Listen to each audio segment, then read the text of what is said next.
that established the reference method for cholesterol. It is not NIST. We are still following the CDC reference method, not the NIST reference method, because of that reason. Take note. What else? And let's move to triglyceride. Triglyceride is neutral fat. Phospholipid is conjugated lipid. And cholesterol is what? Steroid lipid. This is one molecule of glycerol and 3 fatty acid. Kaya sabi ko nga sa'yo, triacylglycerol. Okay, that is a triacylglycerol. What else? And it says here that it does not contain hydrophilic groups, and this is very hydrophobic. Ma, bakit merong pinaparinggan na ganyan? Remember, si cholesterol at saka si phospholipid, amphipathic. Both with hydrophilic and hydrophobic structure. They are known as amphipathic. Eto si triglyceride. Oh, non-amphipathic. This is very hydrophobic. Sinabi ko sa iyo sa lecture natin, guys, that if the sample is lipemic, it means it is milky. And what is that lipid responsible for the milky appearance of serum or plasma? That is none other than triglyceride. Why is it triglyceride? Is the cause of the milky serum or plasma, not cholesterol, not phospholipid, because this is very hydrophobic and it does not contain any water-loving structure, purely water-fearing structure. That is the reason why this is the cause of very turbid serum, very water-insoluble. Take note, because it does not contain any hydrophilic group. This is the stored lipid in man. Why stored? Because it is a source of energy. Sabi nga natin, those future sources of energy should stay in the adipose tissues. So according to concentration, pangatlo lang po siya sa concentration sa blood. Kasi hindi po siya talaga nagstay sa blood ng matagal. It is actually stored in the adipose tissues because triglyceride is an energy source. Remember that. And sinabi ko na sa'yo kung bakit ganyan ang fasting requirement, because of chylomicrons. We need to remove completely the chylomicrons, and chylomicron is a triglyceride-rich lipoprotein. Reference level, rate less than 150 milligram per deciliter. How will you convert this to millimole per liter times 0.011? It is times 0.011 to convert it to millimole per liter. Then hypertriglyceridemia is 200 milligram per deciliter to 499. However, kapag ang iyong triglyceride, especially guys, we're talking about fasting triglyceride, is 500 and greater milligram per deciliter, oh, that is very high triglyceride.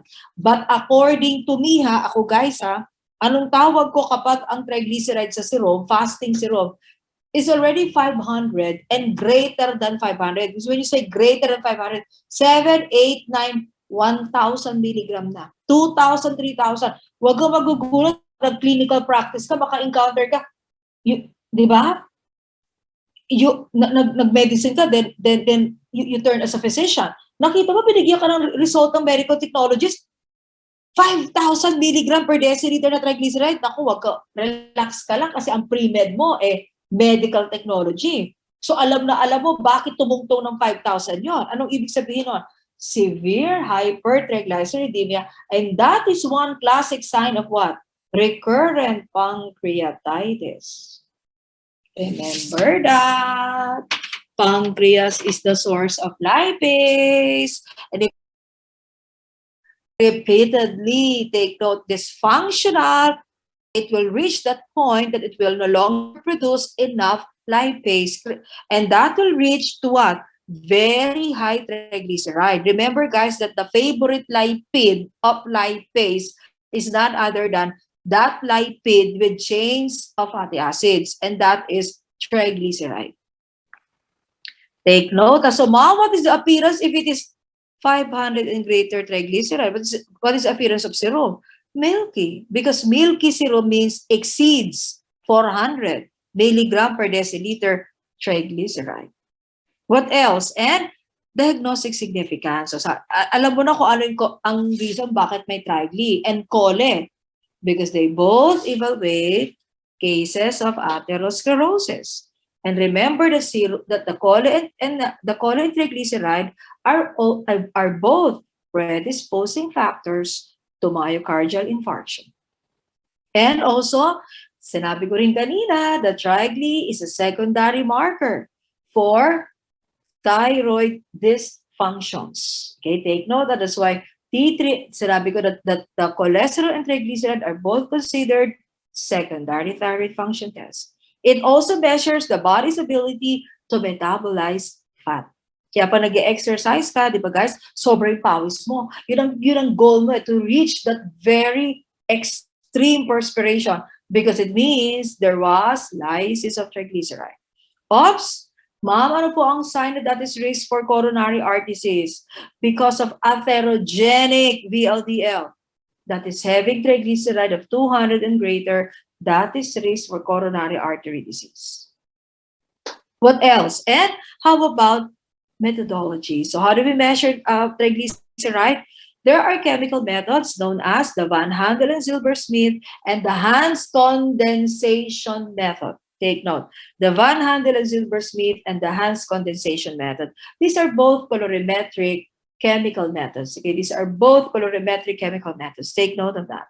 And ang tanong, what is the routine method, ma'am, that used now in the hospitals universally? Is it the chemical method for measurement of serum triglyceride? No, it is enzymatic method known as the glycerol kinase. Guys, ang daling tandaan ha, cholesterol oxidase method is for routine serum cholesterol measurement.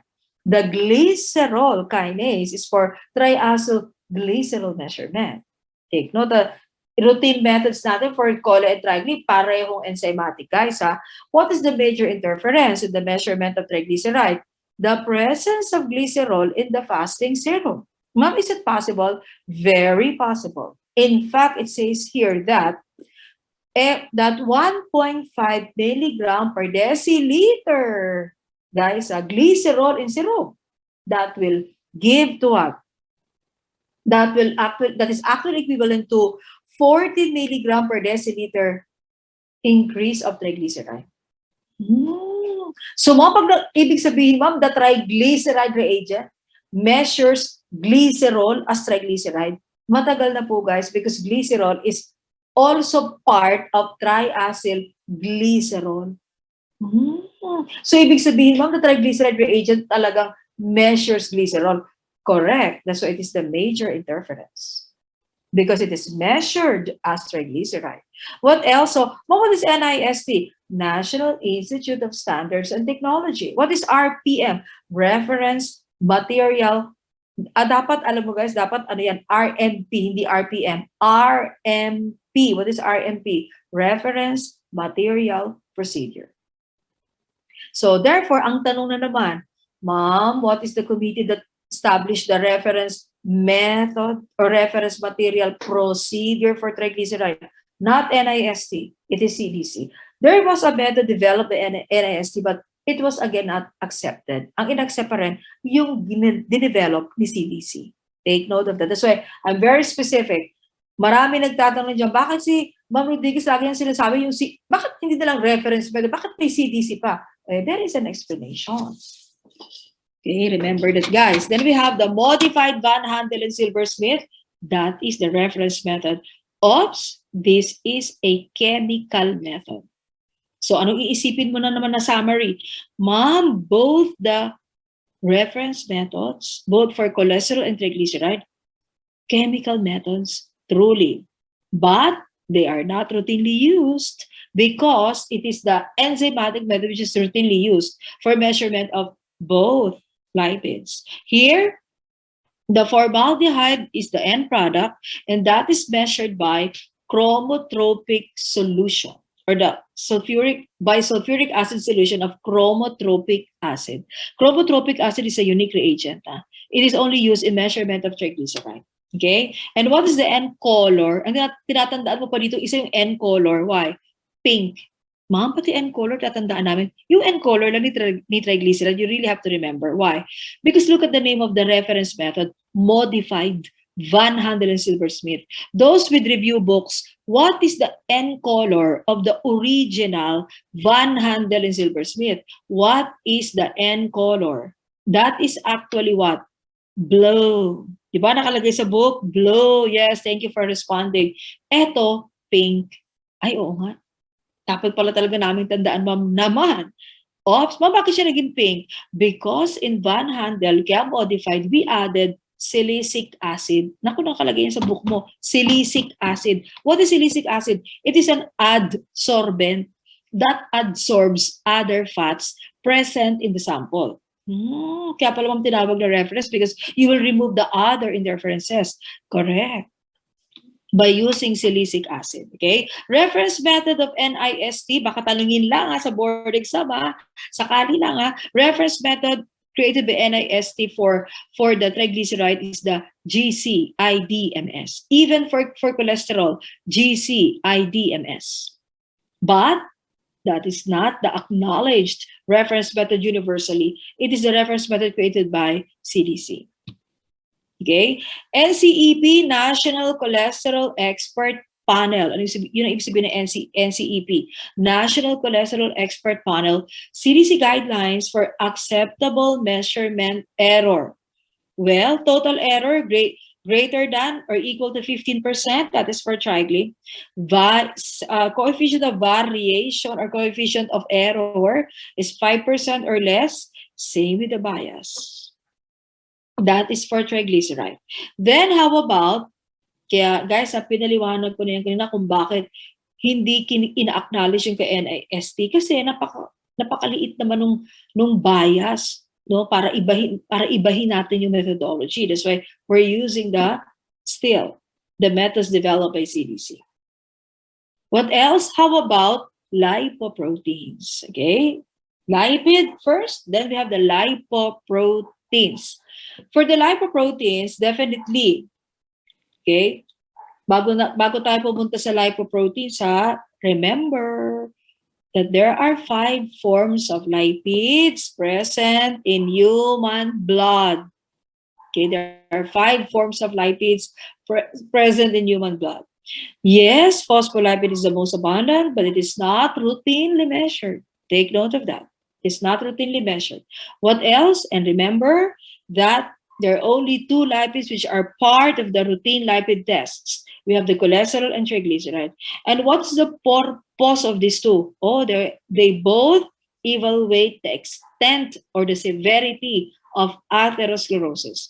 And what is the expected concentrations of the 2 lipids in atherosclerosis? Markedly increase. Increase to markedly increase. Increase to markedly increase. Take note of that one. And the end, remember that once the chole and trigly are both increased to markedly increase, those are indications of myocardial infarction. Because atherosclerosis is a predisposing factor to myocardial infarction. Huwag mong kalilimutan yan. That is so important. And remember also, people, that this cholesterol, 85% is produced in the liver. That's why, ang tanong, what happens if there's liver dysfunction?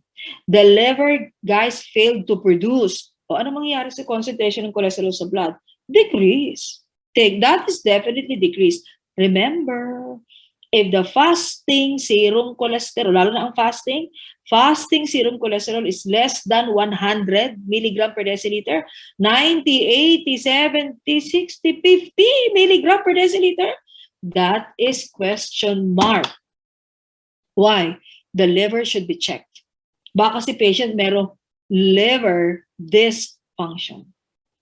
Remember that lipoproteins are combinations of lipids and proteins. These are actually specialized proteins. Okay, combinations of lipids and proteins. And the protein present in every lipoprotein, it is known as apolipoprotein. proteins. Okay? Isa lang naman ang function ng lipoprotein.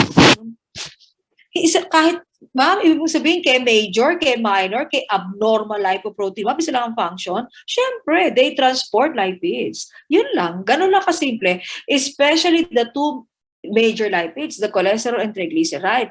Ma'am, sa po tinatransport, sites of energy storage. What is that? Oh, adipose tissues. Sites of energy utilization. What is that? Skeletal muscles. Okay? And apolipoproteins are very important because they provide the solubility of lipids during blood circulation.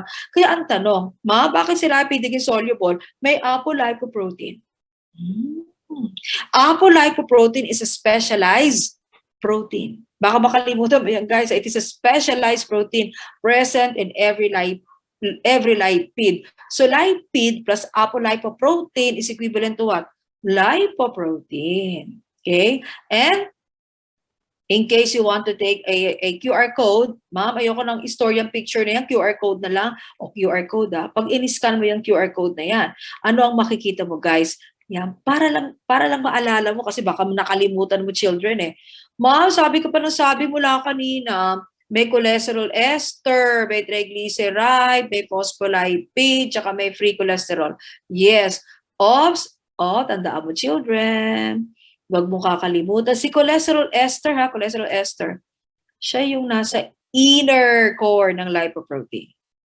Yung nasa outer, si free cholesterol.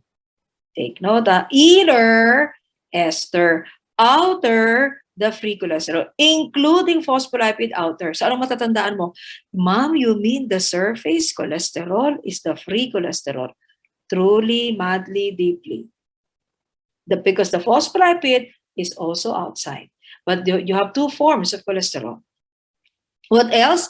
Let's start with the major. Guys, tignan mo ang heading Major lipoproteins. For the major lipoproteins, you have the chylomicrons. This is the largest, the biggest lipoprotein, but the least dense. In short, the size is indirectly proportional to weight. How come this is the largest, the biggest, but this is the least dense, the lightest lipoprotein? Naku, sasagutin natin yan mamaya. Basta tandaan mo muna yung description na yan. Ano pa, ma'am? Ano pa dapat naming i-consider sa lipoprotein? We need to memorize and remember the major components of each lipoprotein. Naku, importante yun. So therefore, since chylomicron is a combination of lipid and protein, it is a combination of lipid and protein. So what is the major lipid present in chylomicron? That is triglyceride. Around 90% triglyceride. How about protein? Because this is a combination of lipid and protein. This is around 1 to 2% protein. Remember that. Next, what's the function? Siyempre, transport lipids.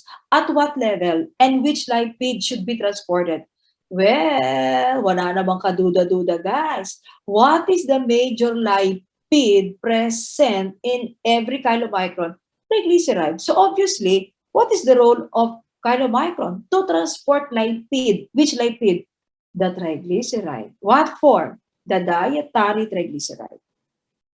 Or the exogenous triglyceride. Transported to muscles and adipose tissues. And meron kang 1 to 2% protein dyan.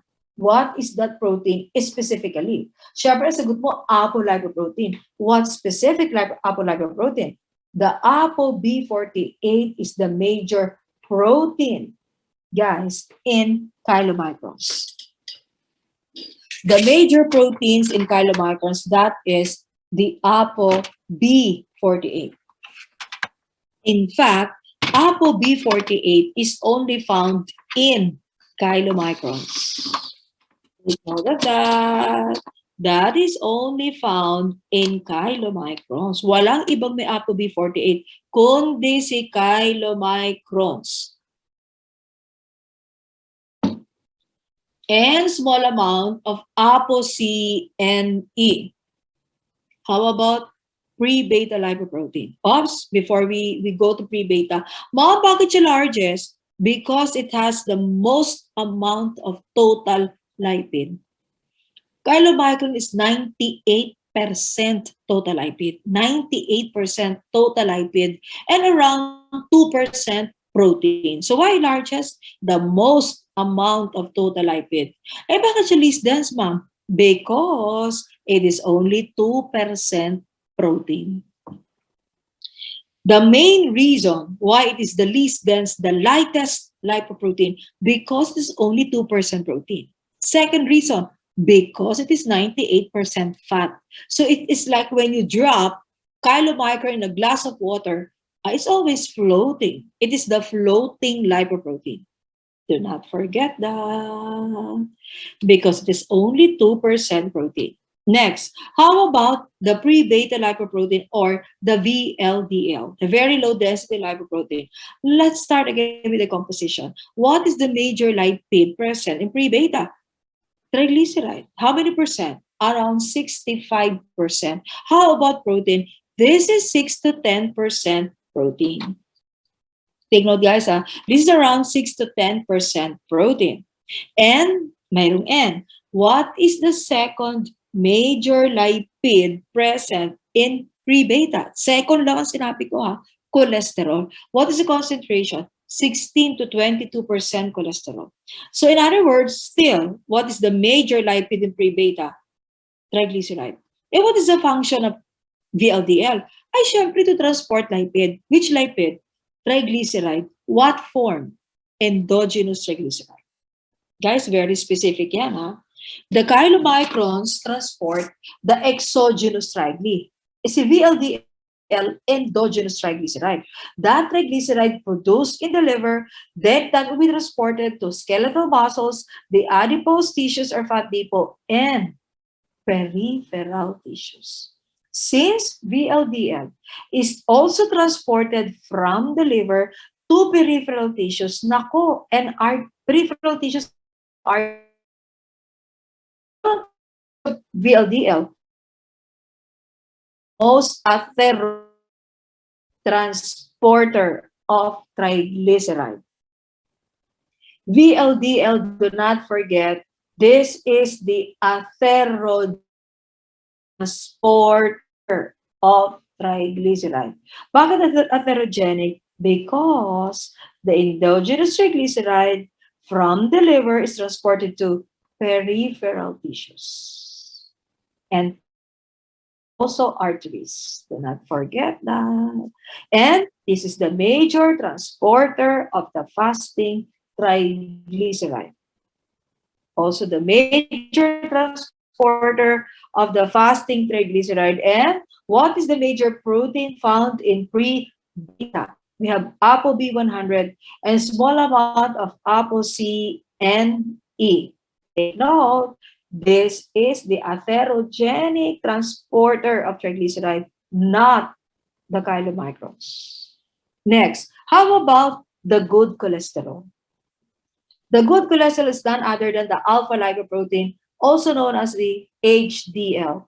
This is the smallest lipoprotein but the most dense. Ano na naman ang sasabihin natin? The size is indirectly proportional to weight because this is the smallest but this is the heaviest lipoprotein. Paano nangyari yun? O, siyempre, sasagot natin mamaya yan. May memorize ulit natin. The composition of HDL. What is the major lipid? Because alpha lipoprotein is a combination of lipid and protein. That's why we need to remember the major lipid found in HDL, that is phospholipid. I know you will ask that question. Mom, isn't it that the alpha lipoprotein is the good cholesterol? Yes, but cholesterol is not the major lipid in good cholesterol. No, it's not. It is the phospholipid, 30%. And how about the protein? We need to always remember the major lipid and the approximate protein component. This is around 50% protein. Take note of that. And what is the second major lipid? Second lang, second major lipid. That is the cholesterol ester. But it is only the second lipid in good cholesterol. So ang tanong, Ma'am, bakit siya tinawag na good cholesterol? Hindi naman pala cholesterol yung major component niya. Because this lipoprotein transports the excess cholesterol. Naka-underline. From the tissues to the liver. From the peripheral tissues to the liver. And how do you call that process wherein the excess cholesterol from the peripheral tissues will be transported to the liver? That is the reverse cholesterol transport. So, anong marirealize mo? Kaya pala siya tinawag mo na good chole because it participates in the reverse cholesterol transport. Correct. How come it is the smallest lipoprotein? Because it has the least amount of total fat. Take note, because it has the least amount of total fat. What is the total fat content, guys, of HDL? Around 50%. Eh, bakit yung tinawag the most dense? Because it has the most concentration of protein that is almost 50%. That's why the alpha lipoprotein is known as the protein-rich lipoprotein. It is known as the protein-rich lipoprotein. Do not forget that. The protein-rich lipoprotein, that is the high dense. So therefore, since it is almost 50% lipid and almost 50% protein, so what is the description of alpha lipoprotein? It has the 1:1 ratio of lipid and protein. Again, it has 1:1 ratio of lipid and protein. Huwag mong kalilimutan yan. 1:1 ratio of lipid and protein. Take note. What else? And what is the major protein found in alpha lipoprotein? ApoA1. ApoA is for alpha lipoprotein.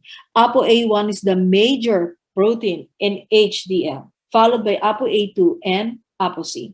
What else? And what is the CDC reference method for measurement of HDL? Well, ultracentrifugation, precipitation, and there is 3-step methods. Mabasa mo pa lang yan, ang sabi mo, ang dami naman. May ultracentrifugation na, meron pang precipitation, meron pang 3-step method. So ang tanong, what is the direct method? Direct method for measurement of cholesterol, precipitation, and Abel-Kendall. That is the direct. But, oops, when we say chemical precipitation, kailangan specific tayo. Anong klaseng precipitation? Chemical precipitation, it involves the use of polyanions and divalent cations. Polyanions, that is the dextran sulfate reagent with divalent cation. Divalent cation can be magnesium, can be manganese, or calcium. No? Kahit sa kanilang tatlo, pwede ka mamili doon. Magnesium, manganese, or calcium. So example natin, lagay natin magnesium. And what is the common automated direct method? We use homogeneous assay. Ma'am, ibig mong sabihin, nowadays, it's now homogeneous assay. Wala nang precipitation, wala nang ultracentrifugation, wala nang 3-step method. True. And here, no pre-treatment. Ano ang pre-treatment mo? Yung precipitation at saka ultracentrifugation, wala nang ganun. Homogeneous assay can be, take note, it is usually an enzymatic method. What else? And, ma'am, ang haba-haba naman ng CDC reference method. Do we have an alternate? Yes, the modified dextran sulfate method. And this one, in this time, it does not require ultracentrifugation. So what is the candidate reference method? Take note, ha? Ma'am, bakit na meron ka ng CDC reference method? Meron ka bang candidate? Kasi children, gusto nang palitan yung CDC reference method. Ang haba. May ultracentrifugation ka na. Isa ba yun? May precipitation. Pangalawa yun. May 3-step method. 5 methods lahat. Ang dami. So what is now the candidate reference? The HPLC-MS. 2 lang yan. Chromatography and mass spectrometry. Only 2 methods. Oops, and what is the common error in the measurement of HDL? The common error in the measurement of HDL is the presence of ApoB containing lipoproteins. Do not forget that. The presence of ApoB containing lipoproteins. Children, meron na ba ako nabanggit na ApoB containing lipoproteins? Meron na ba ako na-mention na ApoB containing lipoproteins? Meron or wala? Take note. Yes. Example. Halimbawa, yan ang lumabas sa board exam mo. Which of the following is an ApoB containing lipoprotein? What is the example, guys? Siyempre, chylomicron. Meron ba siyang ApoB? Ako, meron at exclusive sa kanya yung ApoB na yon. What is that? The ApoB? 48. Meron pa ba ako na-mention na lipoprotein na may ApoB? Ay, meron pa. The VLDL. What is that ApoB? ApoB 100. Mom, are you saying that the chylomicrons and the VLDL are examples of ApoB containing lipoproteins? Of course, there is ApoB 48 and there is ApoB 100. Ang tanong, bakit ma'am si chylomicrons at saka si si VLDL, sila yung mga common errors? The presence of the two in the sample for HDL, the presence would always be what? Errors. Ma'am, bakit ganon? Because the major interference in the measurement of HDL is increased serum triglyceride. And isn't it that chylomicron is the triglyceride-rich lipoprotein? Bakit tinawag si chylomicron na triglyceride-rich lipoprotein? Because it has the most amount of triglyceride, 90% maximum. Do not forget that VLDL, or the pre-beta lipoprotein, is the second lipoprotein with more triglyceride.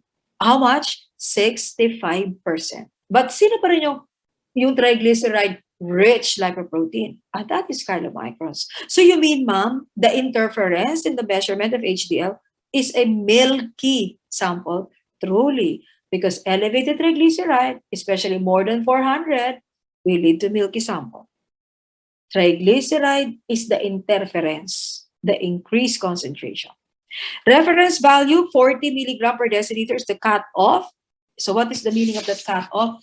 Well, better that we have HDL 40 milligram per deciliter. So ang tanong, which is healthier? Less than 40 or greater than 40 milligram per deciliter of HDL?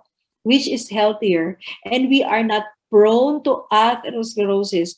Is it greater or less than 40? Ay, syempre, ang sagot natin, greater than 40. In fact, less than 40 milligram per deciliter is considered low HDL. Tanong, ma'am, pag less than 40 is already sign of atherosclerosis, we have to be very specific. Okay? Mamaya sasagutin ko yung tanong. Kasi ng tanong ng bayan, ma'am, pag less than 40, atherosclerosis na. Wait muna. Basta ngayon, tandaan mo, pag less than 40, low yan. Pero kung 60 and above, that is cardioprotective. So the goal is to have 60 HDL. Okay? And it is less than 35. That is high risk for atherosclerosis. Not less than 40, less than 35. In other words, you expect in the licensure examination that if they will ask risk for athero, is it A, 40? Is it B, 38? Is it letter C, 34? Ay, 34. That is the answer because it says there less than 35. Is 35 high risk for athero? No, it is less than 35. So it is 34 and below. Take note. What is the conversion factor for HDL to make it millimole per liter times 0.025? Take note. Times 0.025. That is for HDL. Next, how about the acceptable measurement error? Total error acceptable for HDL according to NCEP and CDC guidelines, 13 and less than 13. For CV, 4 and less than 4. For bias, 5 and less than 5. Mom, tinatanong yung sa board exam? Yes, noong pre-pandemic, tinatanong yun ang board of examiners. Promise na promise yan. Okay. Mom, how about this new set of examiners?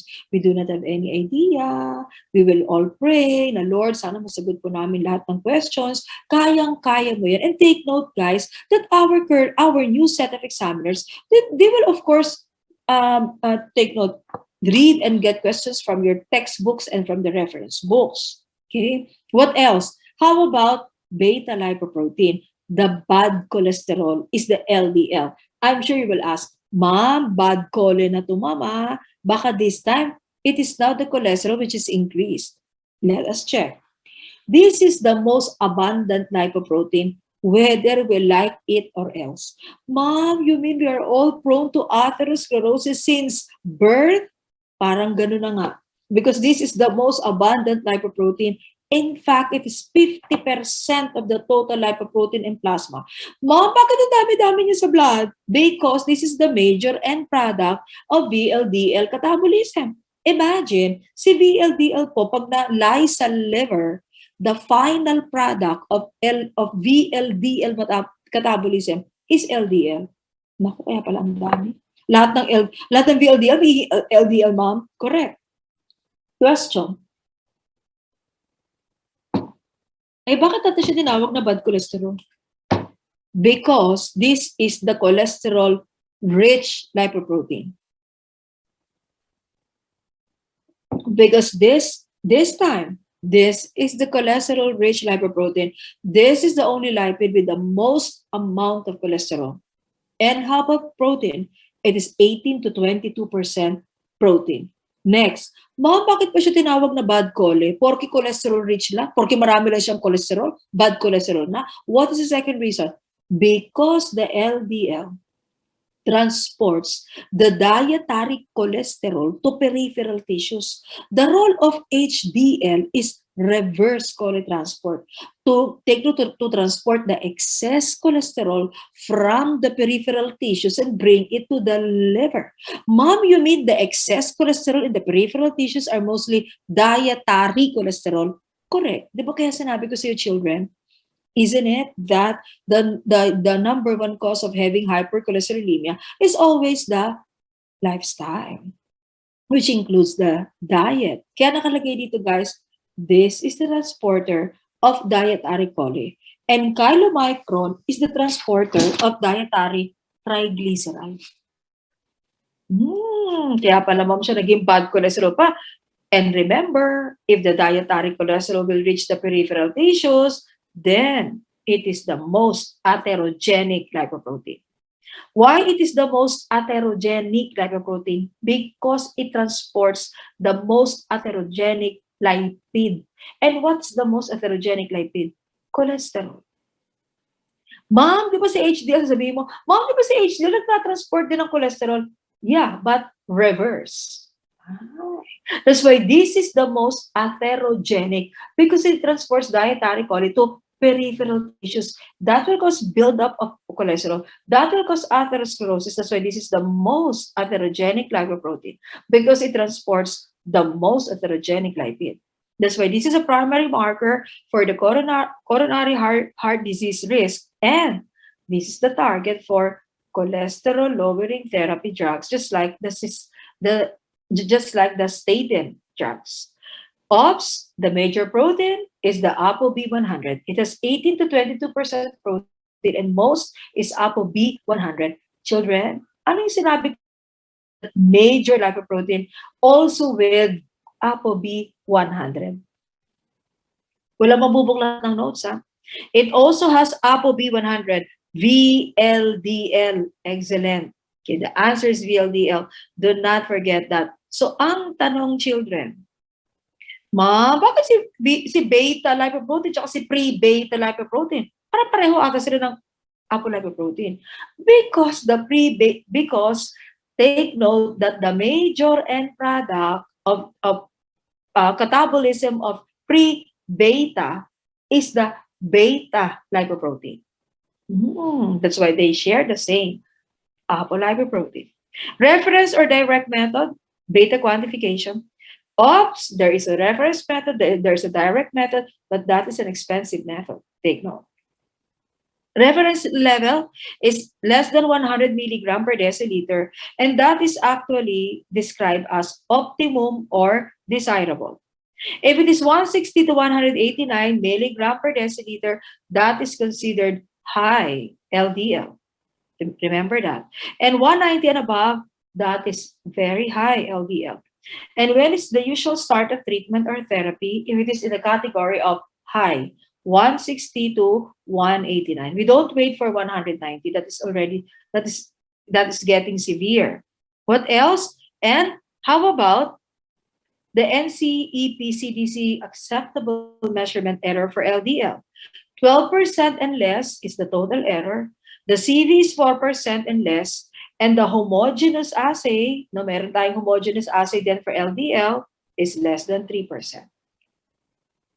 Take note of that. What else? And so, ma'am, ibig sabihin, LDL is very important that we should measure LDL, correct? Because it says here that for every 1% decrease in LDL, there is a 2% decrease as well in the risk of developing atherosclerosis. Nasa page 80 na yan. Kaya anong sabi ng doctor? Statin drugs are given to lower cholesterol and to lower the transporter of cholesterol. And that is LDL, transporter to peripheral tissues. We have to inhibit the transport. Okay? Otherwise, that will develop to atherosclerosis. So what are the LDL method on page 84? Again, direct method is beta quantification. And please add that there is a computation known as LDLC. How do we compute for the LDLC?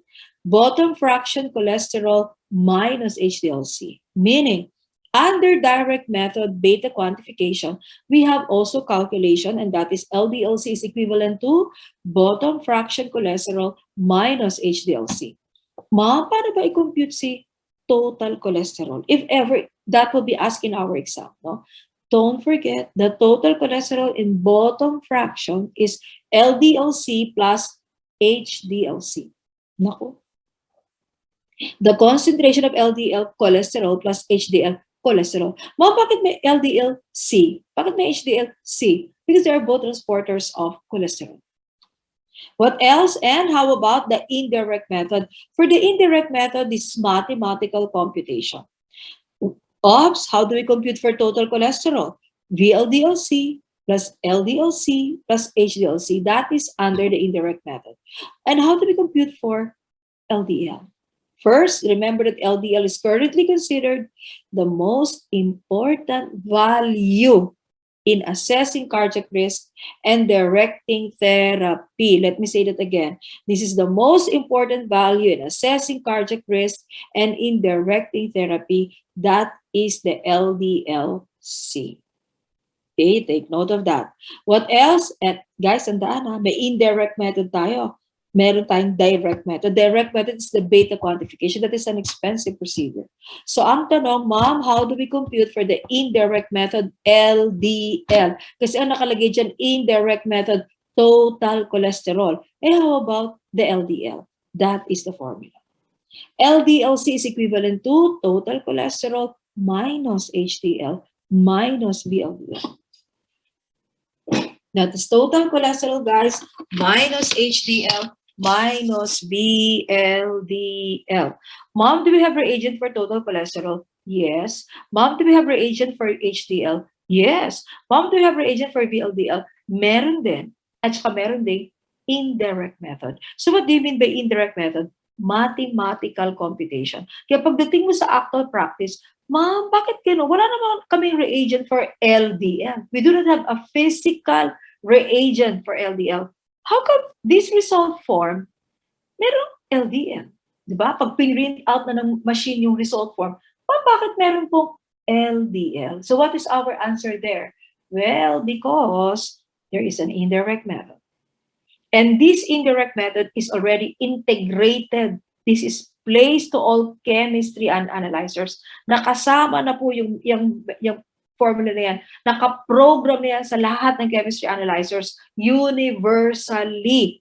Kaya makikita mo sa printout, ay, meron ng LDL. Wala namang reagent, pero may result. Remember, this is the most important value in assessing cardiac risk and in directing therapy. Ano pang nakalagay dito na madalas tanong ng bayan? Ma'am, sino po ang mas accurate? Diba tinatanong yan? Ma'am, ano pong mas accurate result? Ano nakalagay dito, guys?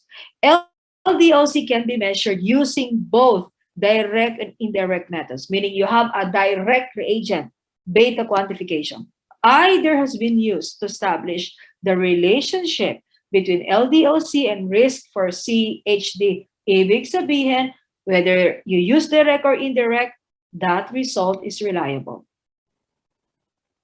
What else? Ma'am, paano pag wala namang reagent for VLDL? Sabi mo kanina ma'am, pwede may reagent ang VLDL, pwede naman wala. So what if we do not have reagent for VLDL? Oh, there is indirect method. Indirect method is mathematical computation. And there are two formulas, or there are two formulae. What is the first? Fry-Dewald formula. This is the most commonly used formula for calculating VLDL. What is the first? Well, whatever is the concentration of triglyceride divided by 2.175, you get VLDL in millimole. If you want VLDL in milligram, whatever is the concentration of trigly divided by 5. Basahin mo maigi yung question. Pag Fry-Dewald ang formula, the question is about Fry-Dewald, this is your formula. Ma, paano pag DeLong? That is another formula. For DeLong, you want to get the VLDL in millimole, then you need the trigly divided by 2.825. But if you want the VLDL DeLong, but milligram per deciliter, then that is trigly divided by 6.5. Whatever is the concentration of triglyceride, you use that for calculation. But you have to be careful, guys. Pag VLDL millimole, trigly millimole din. Pagka trigly naman, pag VLDL milligram, trigly milligram din. Dapat ganun, guys, ang computation natin, ha? Take note. Mama, ano po dyan ang tinatanong sa board exam? Siyempre, tatanungin mo yan sa akin. Both. No? Pero lately before the pandemic, DeLong ang madalas na question. Computation, guys, computation. So therefore, what is the role of CETP in page 79? Glycerol ester transfer protein. What is the role of CETP? CETP connects the forward, reverse cholesterol transport pathways. Again, it connects the forward and the reverse cholesterol transport pathways. Do not forget that. Children, which lipoprotein again is involved in forward cholesterol transport? Let me ask that question again. Which lipoprotein is involved in forward cholesterol transport? Forward, what is the answer? LDL. How about reverse cholesterol transport? Naku, paulit-ulit ko sinabi yan. HDL. So what is the protein that connects the forward and the reverse cholesterol transport, and that protein is produced in the liver? What is the answer? Cholesterol ester transfer protein, CETP. So, what are the minor lipoproteins? Take note of the heading, guys, minor lipoproteins. Yung isa major.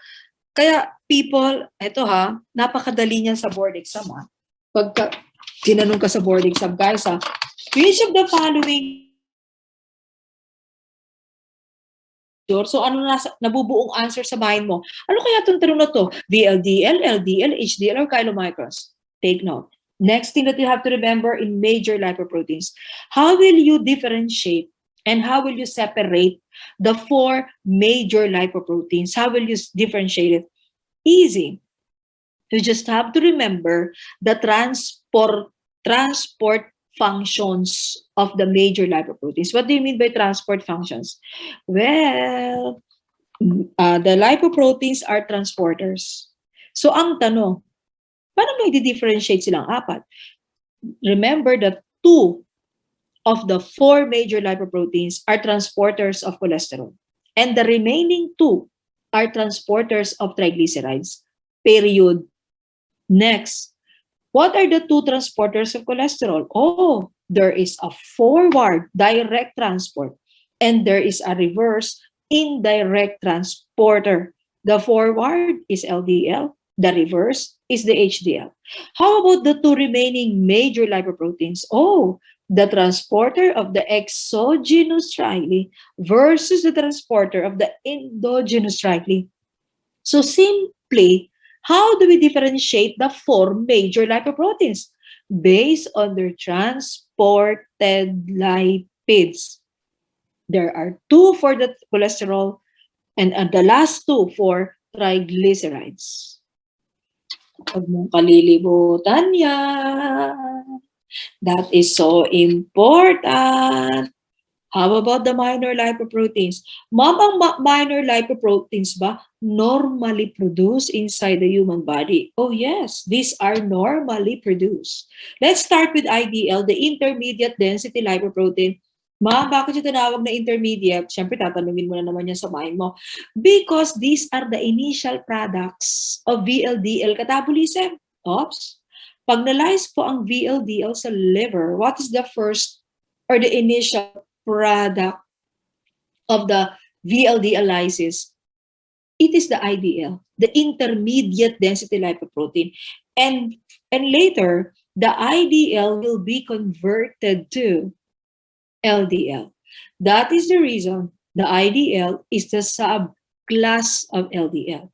And remember also, children, that since IDL is fully converted to LDL, the expected concentration of IDL in plasma or serum, fasting or non-fasting, should be what?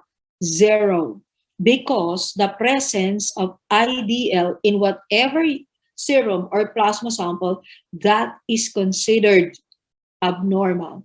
Why? Because IDL should not be present in blood sample. It should be fully converted to LDL.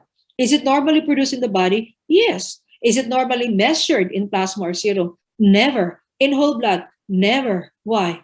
Because that should be converted to LDL. So the presence of IDL in whatever sample, that is considered abnormal. Major lipid, the endogenous triglyceride and the cholesterol ester. Okay, remember that. And also, since it is a product of VLDL catabolism, kaya meron siyang endogenous triglyceride kasi galing siya sa VLDL. It also contains what? ApoB100. Take note, it is ApoB100. What is next? The lipoprotein A.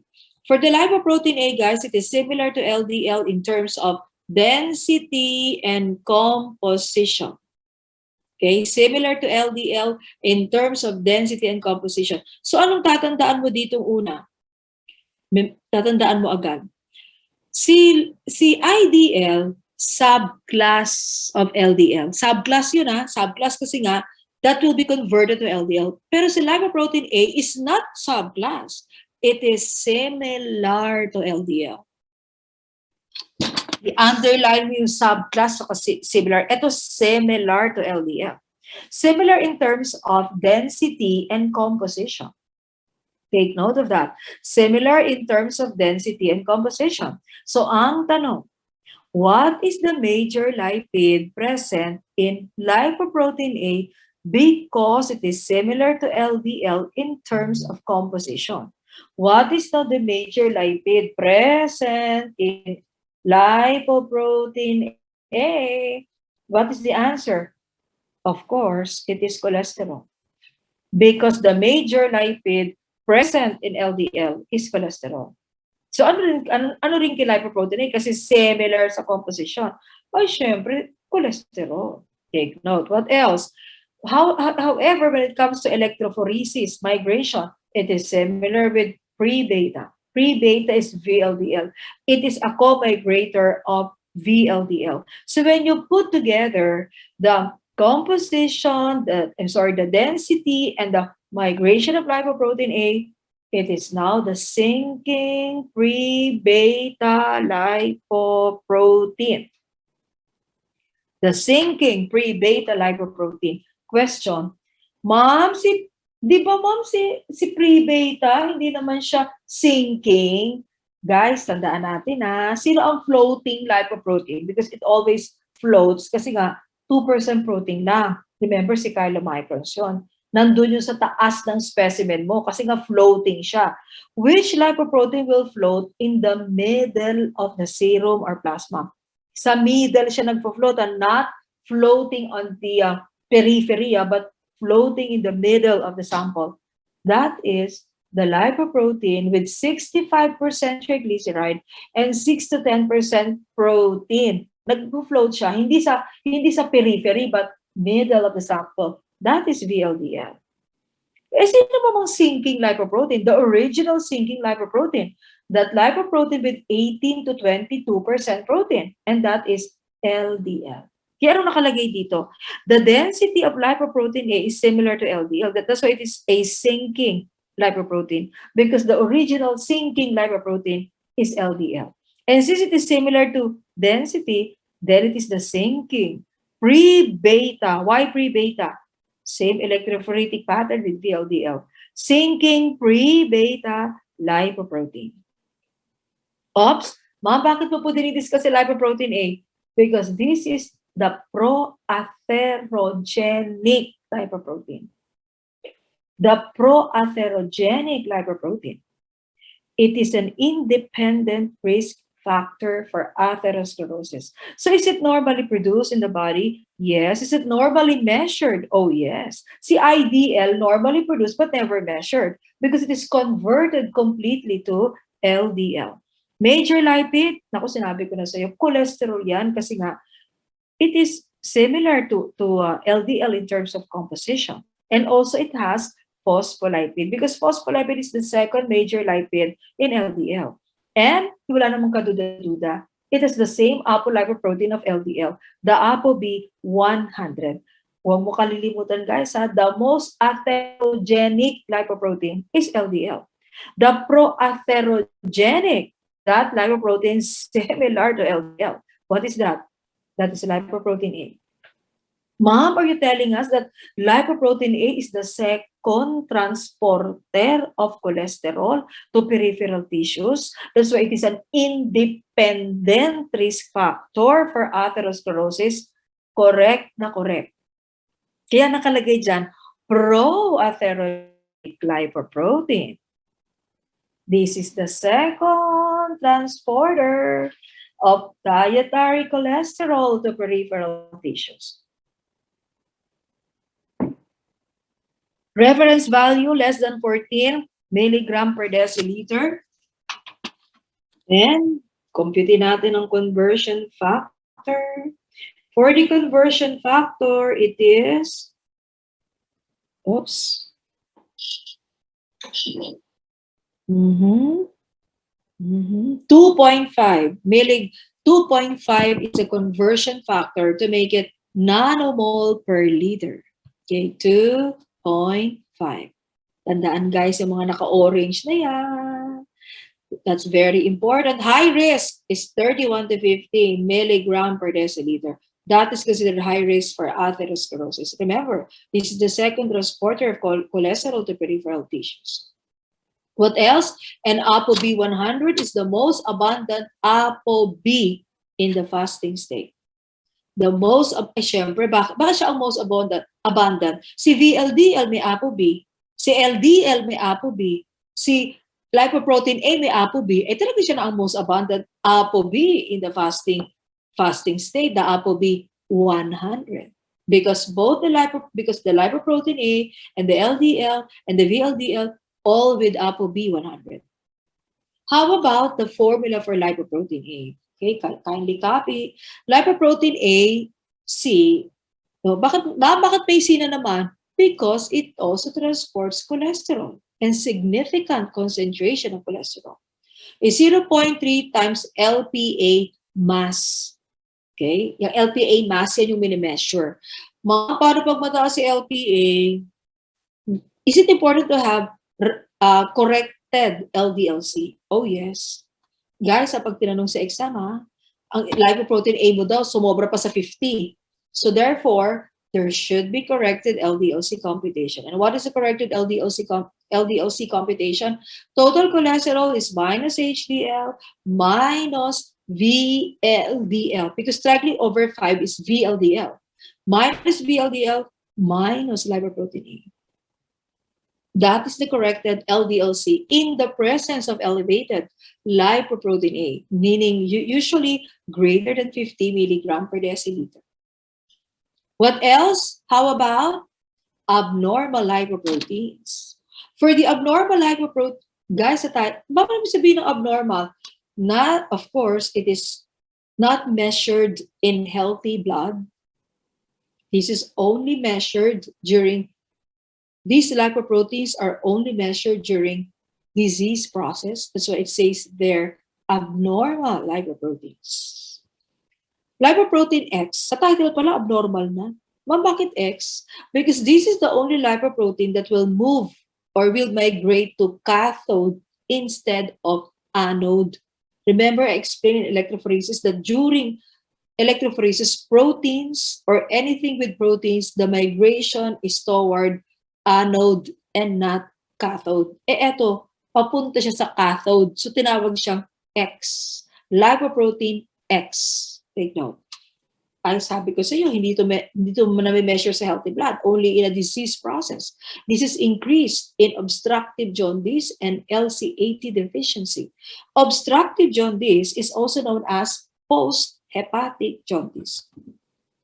That is post-hepatic jaundice. Okay, remember that. And, kaya siya abnormal. Take note which form of lipid is present in lipoprotein X.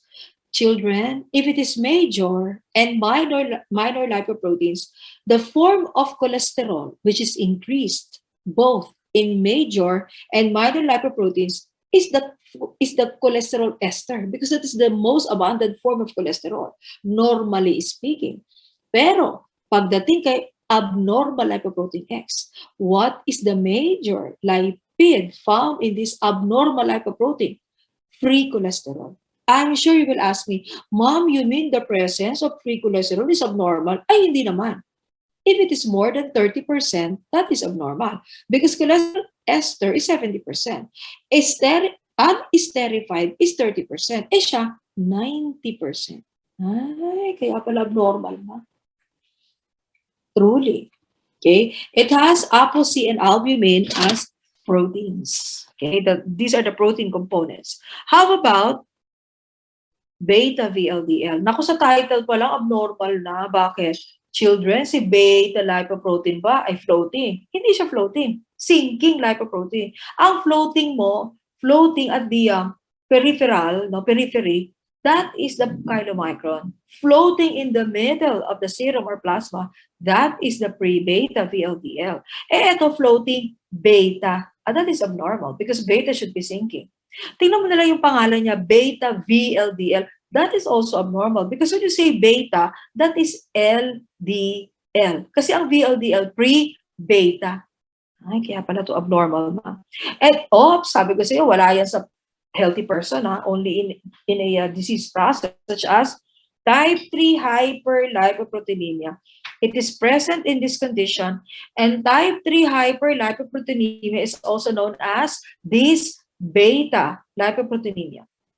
Also known as this beta lipoproteinemia. Tandaan natin yan, children. Ma, bakit parang in between yung lipoprotein, beta, VLDL? Correct, because it is a product of a defective catabolism of VLDL. Remember, guys, that the initial product of VLDL catabolism, initial product is what? What is the initial product of VLDL catabolism? Naku, 5 seconds. Walang titingin sa book. 5, 4, 3, 2, 1. Excellent. IDL. Oriza Antonio. Okay. Welcome, Miss Oriza Antonio. Tama ba yung sagot ni Miss Antonio? Bako nabensyon ko pa yun eh. Tama. Okay. IDL. Excellent. That is the intermediate or initial product. And what is the final end product of VLDL catabolism? What is the final? That is LDL. LDL yung final. Kaya kung mapapansin niyo siya, guys, ay oo nga. This is product of defective catabolism of VLDL. Kaya siya naging beta VLDL. And remember that beta VLDL is also known as the VLDL rich in cholesterol. Ay, hindi ba abnormal yon? Because VLDL is not rich in chole. What is the primary lipid present in VLDL? Guys, bakit ko sinabi that VLDL rich in chole is abnormal? What is the primary lipid abundant in VLDL? Is it chole? No. Excellent, Raisa Antonio. What is the answer? Triglyceride. That is none other than triglyceride. That's why beta VLDL is truly abnormal. The VLDL rich in chole. Oops, naku ma'am, bakit may IDL dyan? Well, if the VLDL is not completely catabolized, what happened? Then there is what? Abundant IDL. It means this is defective catabolism. It means the IDL was not converted all to LDL. So ano nangyari? There is IDL in serum or plasma. And the presence of IDL, sinabi ko yan kanina, in any sample is considered what? Abnormal, because it should be converted to LDL. Huwag kalilimutan yan. What is that lipoprotein disorder with IDL? That's the type 3 high lipoproteinemia. What else? What are the other lipoprotein methodologies, guys? No, na pwede aside from ultracentrifugation, homogeneous assay that we mentioned. Well, first we need to always remember that the serum is always the preferred sample, especially serum collected using SST, the serum separator tube. Ng test tube ngayon sa chemistry, is it the red top or is it the gold top? The gold top is commonly used nowadays over the red top. Why? Because there is a barrier. Because there is a thixotropic gel. So it's like after section, you don't need to physically separate the serum from PAC RBC. You don't need to do that because the barrier is enough to separate the serum RBC. In fact, you don't need to transfer the serum from the SST to another plain test tube if you want to store the serum in the freezer or refrigerator. You don't need to do that. Why? Because there is physical barrier. So we are actually avoiding and reducing this labeled sample. Isa sa beauty ng SST, guys. You can actually reduce mislabeled sample because you see when you integrate humans in the process. Sorry to say this, nagkaka-error tayo minsan. Mamang source ng error humans madalas sa chemistry. That's the reason why they're creating robotics that will reduce the error. But of course, we cannot be replaced because humans are important in correlating results. Do not forget that. Kaya tandaan natin, SST is preferred, generally speaking, in chemistry. Okay? Ops, initial screening. Mom, that is my age. Ay, naku. You should have your blood chemistry test. And what are the markers for myocardial infarction? Lipid markers for MI? Well, you have the total cholesterol, HDLC, LDLC, and triglyceride. Remember the screening age. What else? And, well, sinabi ko to sa patient preparation. Patient should be seated 15 to 20 minutes, seated in the same stable position before sampling.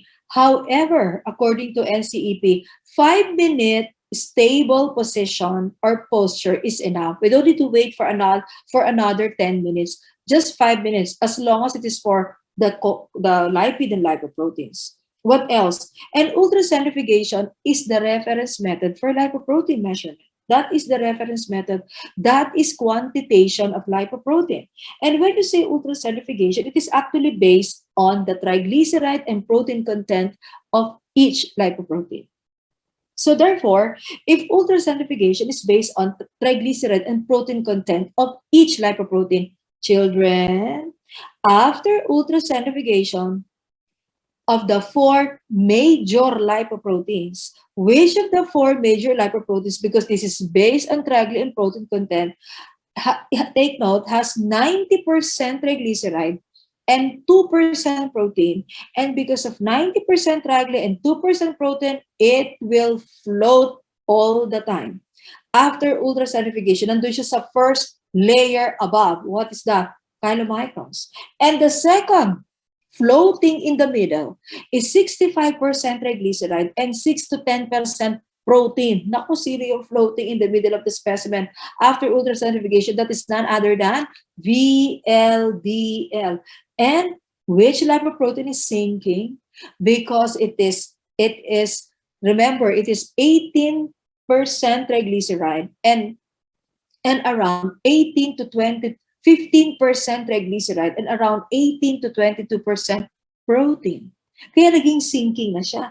Kasi 18 to 22% protein na siya. That is none other than the LDL. And which lipoprotein, major lipoprotein, will always settle at the bottom because that is 5% triglyceride and that is 50% protein. Anong tawag natin sa protein na yan? High dense. That's why we have the least dense chylomicron. We have the very low dense VLDL. We have the low dense LDL, and we have the high dense HDL. What is the purpose of ultracentrifugation? It is responsible for naming, take note, the plasma and serum lipoproteins. In other words, the original names of lipoproteins, the least dense, the very low dense, the low dense, and the high dense lipoproteins are all derived after ultracentrifugation. Because ultracentrifugation is density of lipoproteins. My goodness gracious, do not forget that. Reagent, potassium bromide, and that is a salt solution. Take note of that. Ma'am, ibig mo sabihin yung original name ng lipoproteins, yung mga least dense, very low, low and high dense, galing pala sa ultracentrifugation, matagal na. Triglyceride and protein content are the basis. Preferred sample for ultracentrifugation is the EDTA plasma. Yan guys, ayan ang ultracentrifugation. Oh, baka gusto mo malaman kung nasan si IDL. If ever present si IDL, guys, it is between the VLDL and the LDL. Take note of that. That's so important. Okay. Then, lipoprotein electrophoresis. For lipoprotein electrophoresis, naku children, napagod ako ng kaka-explain sa iyo dito. Ha? Pag sinabi mong electrophoresis, the subject is that sample with amino acid because the target of electrophoresis is the amphoteric substance. The target of electrophoresis, do not forget, is the amphoteric substance. Huwag mong kalilimutan yan. So therefore, which of the major lipoproteins is the most migrator, the fastest moving lipoprotein? Siyempre, pinakamaraming protein, the protein-rich lipoprotein. Who is the protein-rich lipoprotein the fastest? Alpha, followed by pre-beta, followed by beta lipoprotein. Mom, are you telling us that the other names of lipoproteins, alpha, pre-beta, beta lipoproteins, are all derived after electrophoresis? Matagal na children. Ang tanong, what is the protein which will not migrate and it remains in the point of application? What is the protein, guys, which will not migrate and it will remain in the point of application? What is that? That is none other than the chylomicrons. Excellent. The chylomicrons. Take note of that. That is the protein which will not migrate and it will remain in the point of application. Ma'am, sabi mo sa lecture natin sa electrophoresis, protein yon. It is not 100% protein. It is actually a lipoprotein. Kaya kung mapapansin mo guys, si chylomicrons po ay walang other names. Ay, oo nga. Ma'am, isa lang, least dense lipoprotein. That is not other name. That is the original name of chylomicrons. The least dense lipoprotein. Pinangalanan lang, ginawang chylomicrons. Do not forget that. But, napansin mo, wala siyang electrophoretic name. Why? Because, guys, bakit si chylomicrons hindi siya nag-migrate? Why is it that chylomicrons remain in the point of application? What is the reason behind it? 5, 4, 3, 2, 1. Why is it that chylomicrons remain in the point of application? Ma'am, kasi yung protein niya 2% lang. Naku, mo kalilimutan. Excellent answer. Because it is only 2% protein compared to the 50% protein of the alpha lipoprotein. And the 2% protein is not enough to create an electric charge. That's why it remains at the point of application. It did not migrate. That is because, guys, it's only 2% protein. And since it remains at the point of application, it does not have any electrophoretic name. Yung pala ang reason dun, madam. Correct.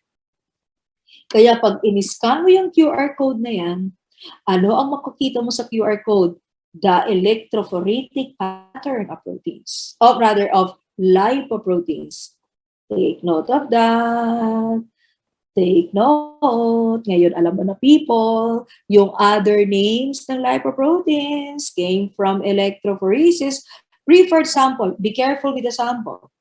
If it is serum protein electrophoresis, I'm referring to albumin and globulins. If it is serum protein electrophoresis, very clear yan guys, basahin mo iging question sa board. Pag serum protein, albumin, globulins, never plasma, only serum. Kaya nga serum protein electrophoresis ang makikita mo sa mga books, SPE only. However, if lipoprotein, EDTA plasma is the preferred sample.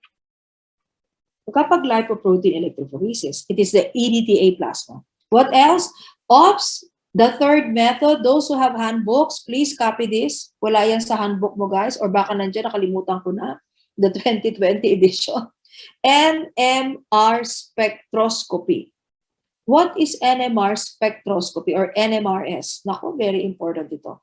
Another method for detecting lipoproteins and measuring lipoproteins. Children, this is a diagnostic image technique or imaging technique. Take note guys for measurement. Bakit ba walang underline to measurement? Dapat meron yan. Please underline it. For measurement of the lipoprotein particle. Next, and this one is important for providing information about the coronary heart disease by quantifying the subclass of lipoprotein particles. Ma'am, ano yung mga subclasses? Lipoprotein A is an example. Ops, naku, pangatlong importante, we need to remember. The phospholipid component of the lipoprotein serves as the factor in differentiating the shapes of the various lipoproteins. Ma'am, bakit kailangan pagtignan yung shape? Because the NMRS is for measurement of the lipoprotein particles. So we are after the shapes of the lipoproteins. Take note of that. That is so important. This is for quantifying the subclass distribution. So if this will be included in the exam, diagnostic imaging technique for lipoproteins, that is a unique method. Information about the risk, CHD, oh my God. And quantifying the subclass of lipoprotein particles. Guys, ang minimeasure natin, mostly the major classes, hindi subclasses. Subclasses are the example is the lipoprotein A. We're not actually after that. We are more on the major lipoproteins. So this is good for the subclasses. Ma'am, if ever IDL is present in the specimen, just like in type 3 hyperlipoproteinemia or beta lipoproteinemia, can you use the NMRS in quantifying the IDL? Oh yes, if it is present. Okay. What are disorders related to lipids and lipoproteins? What are the other associated disorders? Well, page 86, please. You have there the Bass-Cornswig syndrome. Paborito kong i-discuss to, guys. Okay. Sa title pa lang, A-beta. A-beta means absence. Absence of what? Beta lipoproteins. A beta lipoproteinemia, do not forget, is absence of beta lipoproteins. Ma'am, ibig mo sabihin, hindi natin ma-measure sa blood yung beta lipoproteins? Tama. Why? Because the major problem here is the defective ApoB synthesis or premature degradation of ApoB. So in other words, yung ApoB, hindi siya completely na-form. Pagka-form, sila agad. The premature degradation. So therefore, ano maaalala mo dito? Ma'am, are you telling us that those lipoproteins major lipoproteins with ApoB are the concerns because it is a beta lipoproteinemia and this is associated with defective ApoB synthesis. Right. Question, children. What are those lipoproteins, major lipoproteins with ApoB? Tandaan natin guys ha, ilan ang major lipoproteins natin? Walang titingin sa notes. Ilan ang ating major lipoproteins? 5, 4. Major lipoproteins, 4. Remember, there are 4 major lipoproteins. At tinuro ko sa iyo ha, how do we differentiate the 4? Based on the proteins that they are transporting. 2 for cholesterol, 2 for triglycerides. Take note ha. So ang tanong, sa 4 na yon, ilan ang may ApoB? There are 4. Remember the VLDL, the HDL, the LDL, and the chylomicrons. How many of the 4 major lipoproteins, guys, has ApoB? Those who answered 3, Alia Cabrera, and Naomi Pompa, and Rubia Remy Jane. There are 3. What are those 3 major lipoproteins with ApoB? What are those 3 major lipoproteins with ApoB? Walang mag-open ang notes, guys. Hindi tayo nakikita ngayon. Ako kung face-to-face, ito talagang hindi ka, doon ka na nakatingin sa, sa PowerPoint. Chylomicrons, the LDL, and the VLDL. Excellent. What is the ApoB present in chylomicron? What is the name of that ApoB? Sabi ko sa iyo, yung ApoB, unique yan because that is exclusively found in chylomicrons. Excellent. The ApoB48. Naku, ang daming sumagot. The ApoB48, do not ever forget that.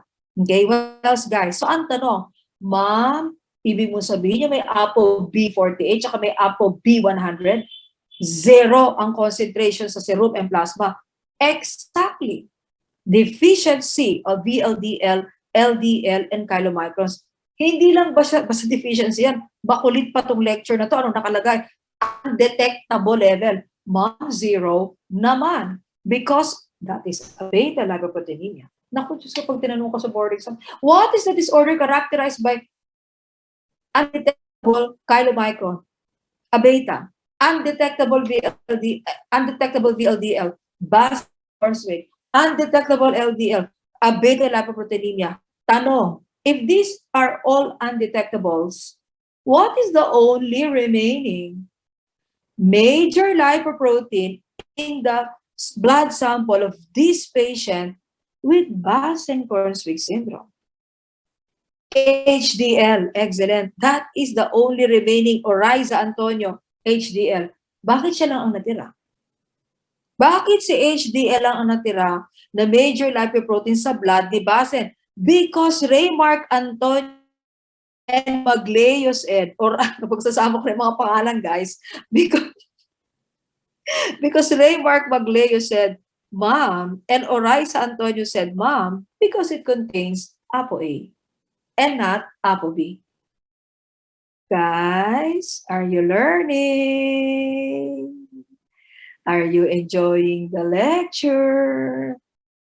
Did you learn something new? Nagkakaintindihan ba tayo, mga kapatid, sa paniniwala? Ha? Nagiging malalim na itong discussion natin. Ma'am, talaga pala ang clinical chemistry analysis. Tagal na, hindi pa tayo pinapanganak. Going back again. So what is the only remaining major lipoprotein? That lipoprotein without ApoB. What is that? That is HDL.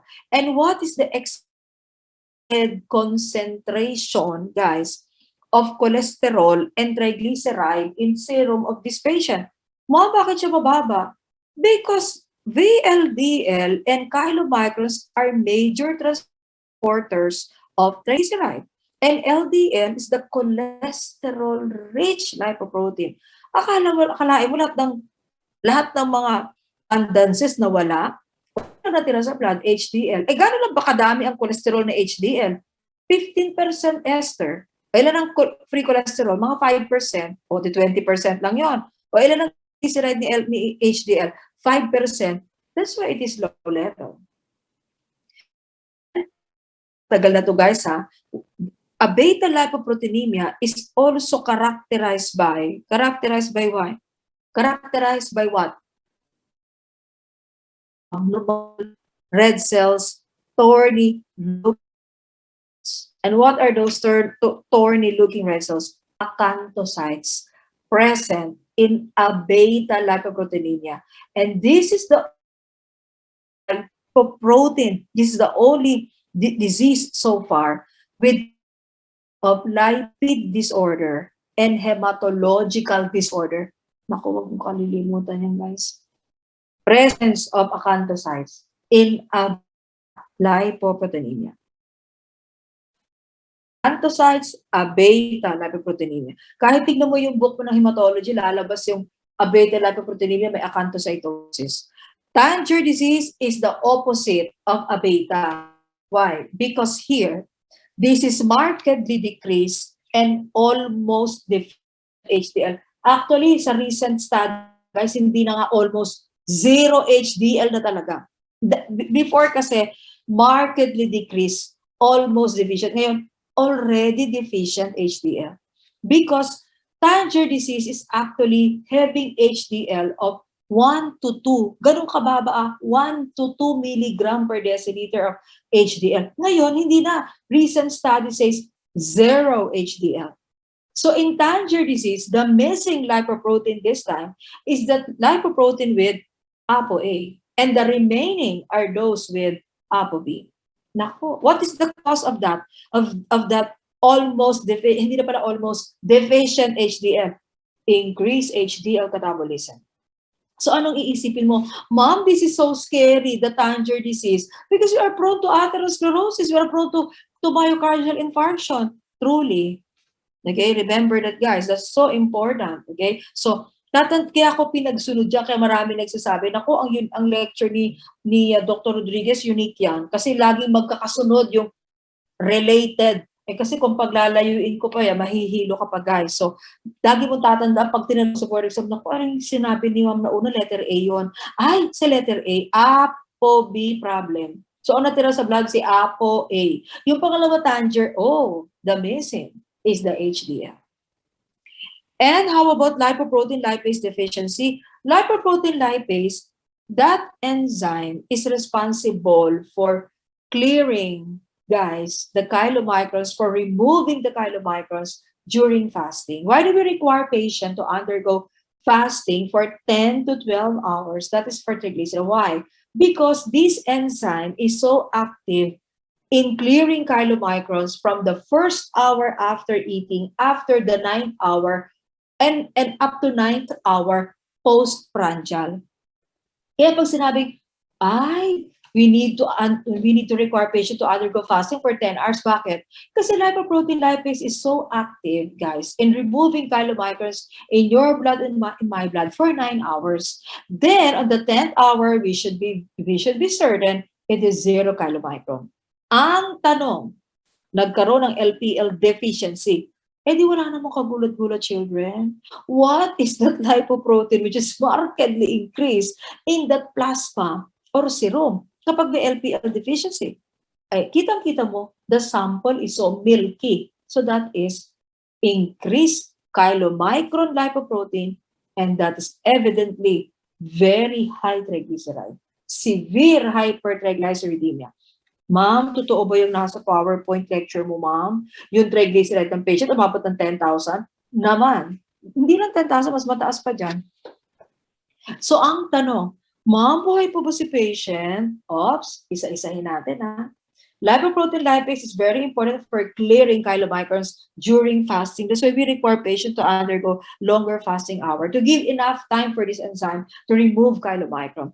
Question, deficient or depresent si chylomicron? Even if that is a complete fasting sample, 10 to 12 hour, paabutin mo pa ng 14 hour, 15, 16, 20 hour no eating, ay huwag ka magugulat ha. Yung serum plasma niya, milky pa rin. Kasi, bakit? Kasi lagi nandun si chylomicron. So therefore, ma'am, ano mangyayari sa triglyceride content nun? Ay, sobrang taas because chylomicron is the triglyceride-rich lipoprotein. That's why triglyceride is the cause of lipemia or milky specimen. Take note.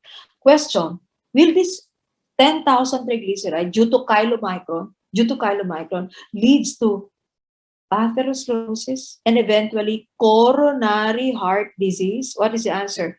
Do not lead and will not cause coronary heart disease. Take note, will not cause coronary heart disease. Why? Guys, because chylomicron is non-atherogenic. Take note of that. Because chylomicron, do not forget, is non-atherogenic.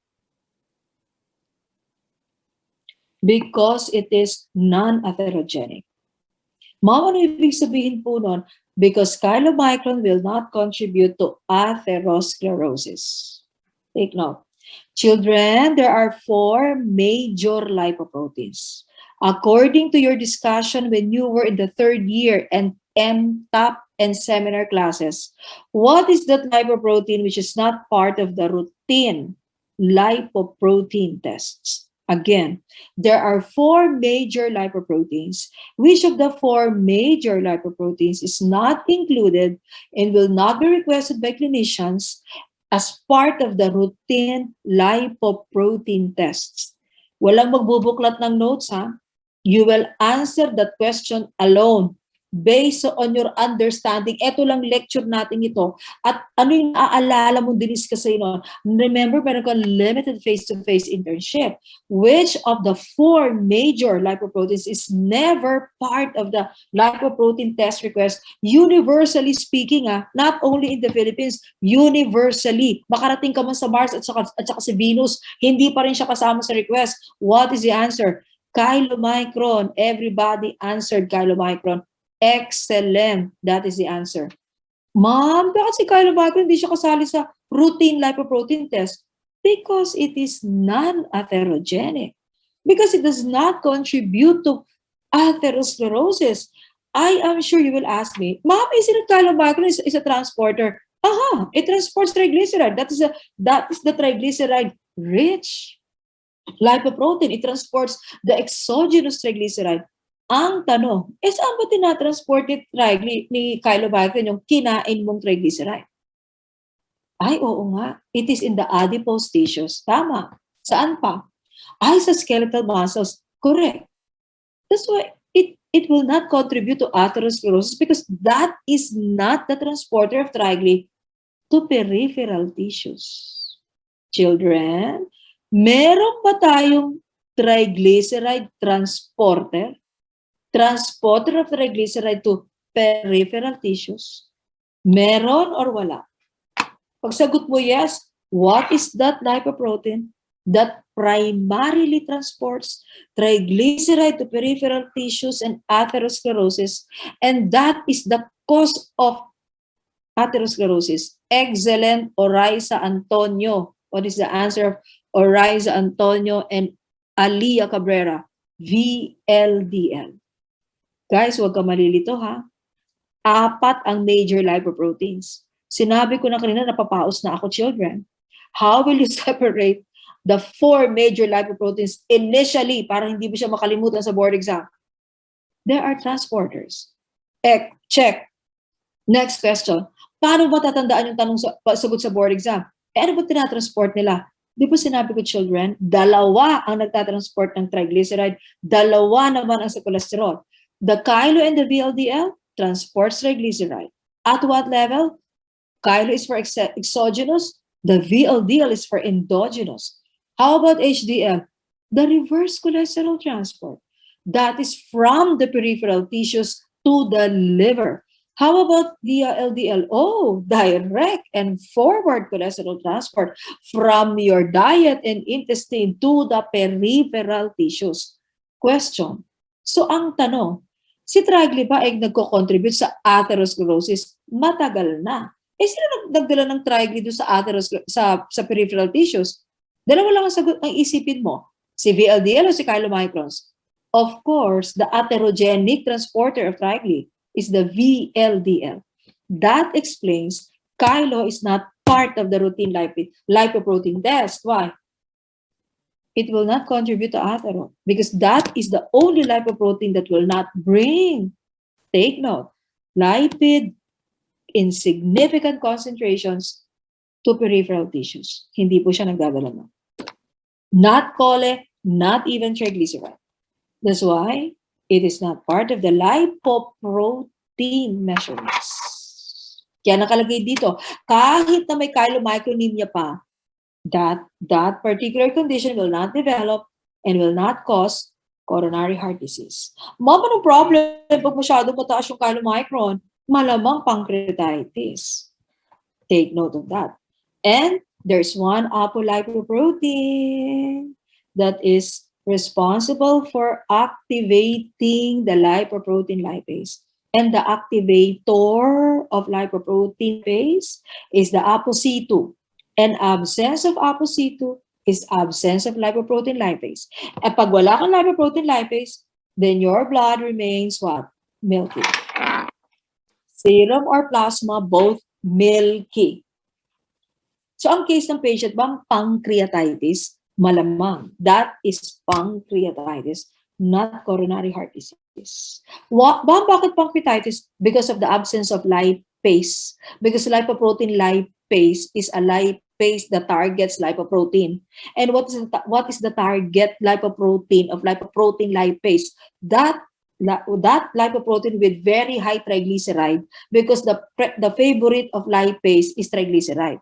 And what is the lipoprotein with very high triglyceride? Naman, chylomicron.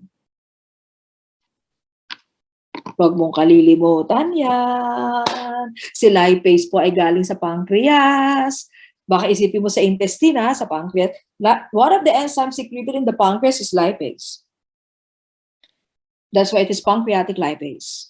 Okay? So, sagutin na natin yung tanong. Ma'am, bakit si phospholipid hindi siya part ng lipid measurement? Sabi nga ni Mr. Antonio, si Mr. Antonio ba yung nag-answer kayo? Sabi ko, tandaan natin yung pangalan niya, pati yung sagot niya. Because, according to your Zoom mate or batchmate, because phospholipid is not a marker for heart disease. Because it will not contribute, and remember, it is not a marker for atherosclerosis. Unlike cholesterol and triglyceride. Tandaan natin yan, guys. Phospholipid, take note, is not a factor for atherosclerosis, not a contributing lipid for the development of atherosclerosis. So it is not included in the lipid measurement. Take note of that. Which lipoprotein has the most phospholipid? Which major lipoprotein has the most phospholipid? Walang magbubuklat ng books, ha? Close it. 5, 4. What is the answer? Ion May An. Excellent. That is HDL. Ma'am, ano naman kung sa HDL, marami siyang phospholipid. Oh, that's the reason why phospholipid is not part of the routine lipid test for the determination of myocardial infarction or even atherosclerosis, because the role of HDL is to transport the excess chole from the peripheral tissues to the liver. And always remember that during the transport of the excess chole from the peripheral tissues to the liver, sumasama po ang phospholipid. That's why it is not a factor for atherosclerosis. Remember, there are 4 major lipoproteins, there are 2 minor lipoproteins, and there are 2 abnormal lipoproteins. So pag ang tanong sa board, this minor lipoprotein, Diyos ko Lord, may sagot ka na agad, dalawa lang pagpipilian mo, IDL or lipoprotein A. This abnormal lipoprotein, Diyos ko Lord, is it the X or is it the beta VLDL? This major lipoprotein, ay naku, 4 yan. Take note of that. Napakadaling differentiation. Dalawa, ang mindset mo, lipoproteins are transporters. Check. So how do we differentiate lipoproteins? Based on the transported lipids. Tandaan natin yan, guys, very important. The good cholesterol versus the bad cholesterol. Next, tapos ka na ng carbohydrates, tapos ka na ng lipids, naku po, 60% na natatapos mo sa lecture ay 65% na you are in the 35% remaining. Sabi mo, this is it. Malapit na mag 95% ang score ko. All proteins first before the organ function tests. Remember that when we say proteins, we always call them as the first rank of importance. Ang tawag dito, guys, first rank of importance. And proteins are amphoteric. Naku, sinabi ko na rin yan. They bear positive and negative charges. Okay? What else? Well, children, baka magkalimutan tayo. Saan ba na-produce ang mga proteins? Albumin, globulins, liver, except the antibodies or the immunoglobulins.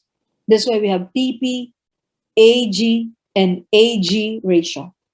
Total protein, albumin, globulin. Guys, hindi ba ako naglalag? Parang feeling kong bagal ng internet ko. Hindi ba ako naglalag, children? Klarado ba? Clear? Clear po. Nako, thank you, Mr. Richmond Luis Estolas. Loud and clear, Mr. Ray Mark Magleo. Thank you so much for the affirmation. Kanina po, naglag. Really, Valerie Amor. Nako, thank you for saying that. Nagchichapi minsan po sa akin, pero okay naman na kayo. Okay, thank you. Minsan, ma'am, that's the reason why I turn off the camera. Palagay ko hanggang sa matapos tayo ng lecture, pero I will try my best to open it, ha? Kasi kanina talaga, totoo yan kanina, kasi dito sa amin sa Fairview. Shout out nga mga taga Fairview dito. Mayroon ba taga Fairview dito sa Zoom? Ewan ko ba itong lugar natin, guys? Bakit? Hindi ko maintindihan. Nasa city naman tayo, but this is a city with a problem in interconnectivity. My gosh. Okay. Sige na, baka marinig ako ni Ate Joy Belmonte. Okay, going back. Shout out sa mga kamag-anak ni Ate Joy Belmonte, ha? Pakisabihan naman po si Ate Joy. Ayusin po. Oh, may nagsabi, totoo po, ma'am. O, see? Guys, tumira kayo ng Fairview, panalo. Honestly, sa Fairview, ang baba ng gas. Ewan ko ha, dito sa amin sa Fairview, o meron pang isa, Zafar. Children, pag tumira ka sa Fairview, one of the reasons then why people are migrating to Fairview, Quezon City, mura lang dito ang gas. Sa totoo lang ha. Pero ngayong pandemic, medyo mura pa rin ang slight. Pero before, pag lumabas ka ng Fairview, ang gas namin, ako, because I'm a driver, children, dito sa amin, ang gas lang namin, kunyari 45 per liter. Pag lumabas ka na ng Fairview, ano na, 52, 53, ganyan. Naku, pero ang internet connection, binawi naman, children. Oh, Lord. Amazing. Sana all down, sana all mababa ang gas. Pero ngayon, tumaas na siya kasi ano bang reason? Ayoko nang alamin, guys, busy ako.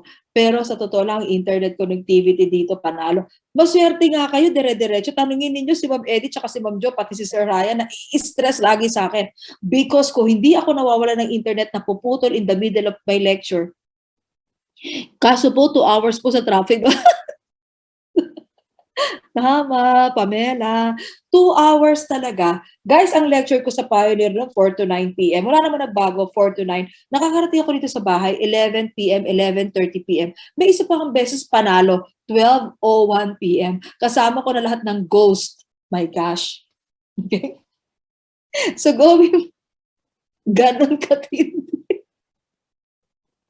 O, mura daw ang gas, sabi ni Graciela Ann Marusca Sandoma. Mura po ang gas, traffic lang. Kaya ito ang aking analysis. Kaya mura ang gas kasi traffic lagi. Joke lang, pero para totoo. Pero paki-shout out po ha sa mga kamag-anak ni Ate Joy Belmonte. Panalo sa Ghost Friends.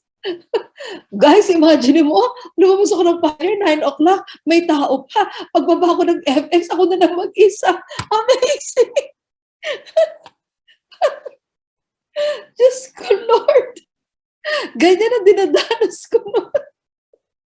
Guys, alam niyo ba, may mga students kami, naku, Sir Ryan Moraleta, kung ikaw mag-o-onsite ka, imagine mo, student kami taga Pampanga, taga Laguna, taga Bulacan, may taga Quezon pa na, gusto nang mag-rent sa Sa kwarto ng pioneer, doon ang tulog.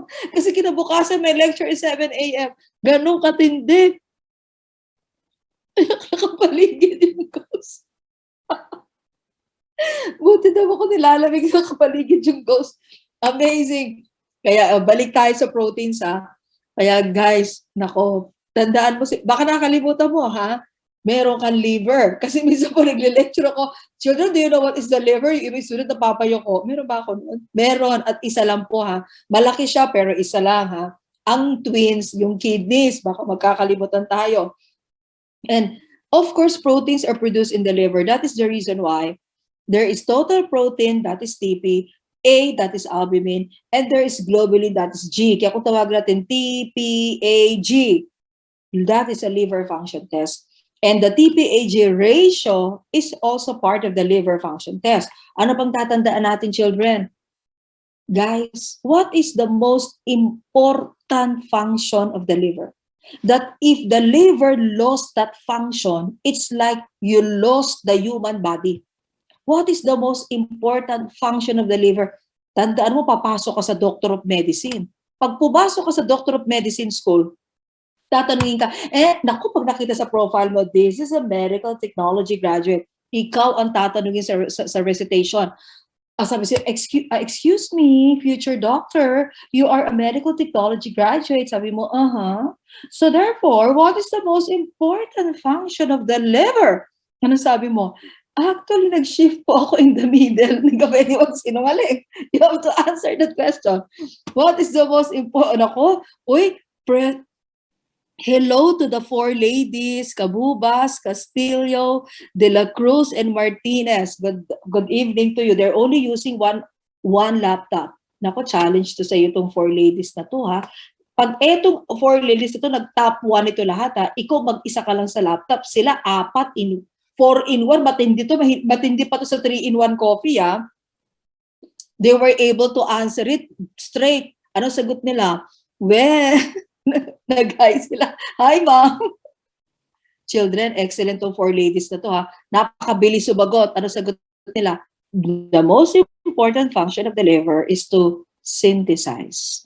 Excellent. Those who answered synthesis, Naomi and the Cabubas, Castillo, De La Cruz, Martinez, and also, yes, sila lang yung sumagot, synthesis. Oh my goodness. The four ladies are present. Guys, the most important function of the liver, that's why there is a liver function test. Ano ba ang purpose ng function test? Ito, to measure the function of that particular organ. And what is the most important function of the liver that is being determined by medical technologies? That's why doctors are requesting for function tests, and we are collecting samples from patients, drawing samples from patients, is to measure the most important function of the liver. And what's that? Synthesis, the synthetic function of the liver. Next question. So what is the marker and the most important synthetic function test? No. What is the most important synthetic function test of the liver? Siyempre, ang isagot natin, ano bang pinuproduce ng liver? Na madami. What is the most abundant product of the liver? What is the most substance produced in the liver? That's why that is the number 1 liver function test. Because the most important function of the liver is to produce Aphrodite chain publico. Excellent. What is the answer of Aphrodite chain publico? TPAG. Nako, meron tayong bagong player. Ano sabi? Nako, kung on-site ito, titignan mo si Aphrodite. Ikaw na ang top 1. Bakit? Siya lang ang naka-answer ng correct. The most important function of the liver is to produce, to synthesize. So which of the markers determines the function of the liver to produce? Siyempre, yung pinuproduce ng liver na napakadami. And what is that? Protein. Take note. The TPAG and the AG ratio is the number one synthetic function test. So, well, how do we explain the function of the liver? Tested the function of the proteins, transporters, because they are very soluble. They are important in blood coagulation. I'm referring to fibrinogen. Which protein maintains osmotic pressure? And the loss of that protein is definite edema, general edema, because that is the only protein that maintains osmotic pressure. My goodness gracious, the answer is what? Albumin, Ray Mark Magleo, first to answer. That is albumin. Remember that. And maintenance of acid-base balance, well, proteins are amphoteric. They can act as weak acid or weak base. That's why proteins are also considered blood buffers because they can maintain acid-base balance. And of course, enzymes are proteins in nature because enzymes also guys, di ba ang enzyme, sabi ko may amino acids. That's why there are proteins in nature. That's why proteins are also defined as what? They are biocatalysts. Ops, ano pang tatandaan natin? Ma'am, anong i-discuss natin dito? The important plasma proteins and their functions. First, we have prealbumin. Prealbumin is transthyretin. Anong function ng transthyretin? Oh, these are transporters of vitamins such as vitamin A and thyroid hormones. Transporters of vitamins such as vitamin A and also transporter of hormones such as the thyroid hormones, most especially guys, no, yung ating T3 and the T4. Lalo na si T4. What else? And when you say prealbumin or transthyretin, thyretin because transporter of thyroid hormones. Guys, this prealbumin during electrophoresis is the first man before albumin. Albumin is definitely the most abundant protein in whole blood, in serum, in plasma. This is the most abundant protein. It maintains osmotic pressure and it is a general transport protein. Bakit sinasabi na si albumin general transport protein? And remember guys, only albumin has that qualifier word. Anong qualifier niya? General. Because proteins, all proteins are transporters. Pero siya lang yung general transport protein. Why? Because it transports electrolytes such as the calcium and magnesium. Take note of that. It transports the insoluble hormones. Ladies and gentlemen, what are the insoluble hormones? Which of the major hormones, as to classification, is the insoluble hormone? Nako. 5, 4. What is the collective name of the insoluble hormones? They have one collective name. 5, 4, 3, 2, 1. Naku, di ba sabi ko sa'yo, tatlo lang ang major classifications ng hormones. Peptides and proteins, steroids, and amines. Which of the three major classifications is the insoluble hormone? The steroids. The steroids are the insoluble hormones. Why is it that steroids are insoluble hormones? Bakit natin tinawag ang mga steroids na insoluble hormones? Nagbigay pa ng example si Miss Katrina, Ma'am, cortisol po, tama, that's an example of steroid.